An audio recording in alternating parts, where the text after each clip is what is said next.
Hello friends, நம்ம இன்றைக்கி சுவையான தேங்காய் பர்பி தாங்க செய்ய போகிறோம். ரொம்ப ஈஸியான முறையில் தாங்க செய்ய போகிறோம். ரொம்ப டேஸ்ட்டு சூப்பராக இருக்கும். வாங்க அதை எப்படி செய்கிறதுன்ட்டு பார்க்கலாம். ஃபஸ்ட்டு 1 கப்பு துருவின தேங்காய் எடுத்துக்கலாங்க. தேங்காய் நல்லா உடச்சிட்டு அந்த தோலெல்லாம் நீக்கிட்டு மிக்சியில் போட்டு நல்லா பொடியாக பொடிச்சிட்டு வந்துடலாங்க. இப்போ ஒரு கடாயில் நான் நெய் எண்ணெய் எதுவுமே சேர்க்கவே இல்லை. அப்படியே தான் நல்லா ட்ரையாக வறுக்க போகிறாங்க. நல்லா ட்ரையாக வறுத்ததுக்கப்புறமா ஜீனி வந்து ஒரு 3/4 கப்பு எடுத்துக்கலாங்க. 1 கப்பு தேங்காய் துருவலுக்கு 3/4 கப்பு ஜீனி கரெக்டாக இருக்கும். அதையும் சேர்த்துட்டு ஸ்டவ்வை லோ ஃப்ளேமில் வச்சுட்டு நல்லா கிளறிக்கிட்டே இருக்கலாங்க. ஹை ஃப்ளேமில் வச்சிடாதீங்க, அடி பிடிச்சிடும். நம்ம துளி கூட நெய் எண்ணெய் எதுவுமே சேர்க்கலைங்க. ரொம்ப ஈஸியான முறையில் தேங்காய் பருப்பி செய்ய போகிறோம். நல்லா ஒன்று போல் கலந்து வரட்டுங்க.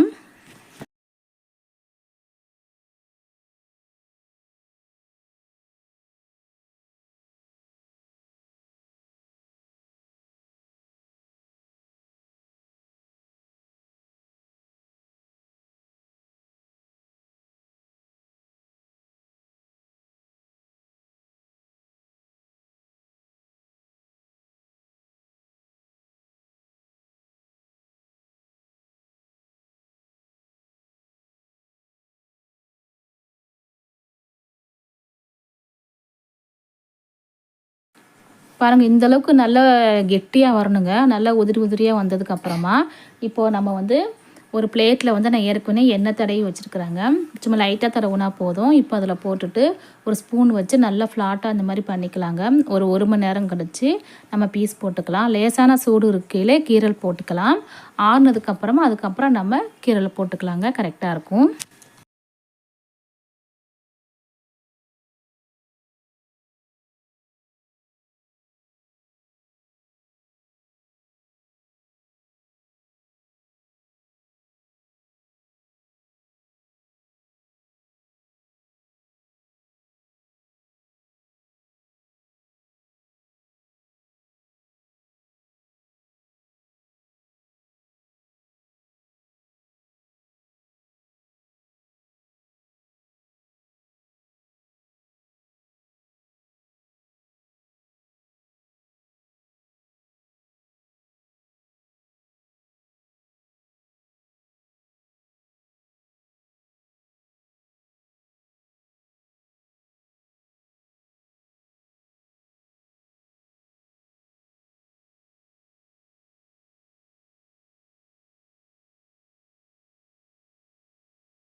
இப்போ பாருங்கள், நல்லா ஆறிடுச்சு. நம்ம அதுக்கு மேலே ஒரு கீரல் போட்டுக்கிறாங்க.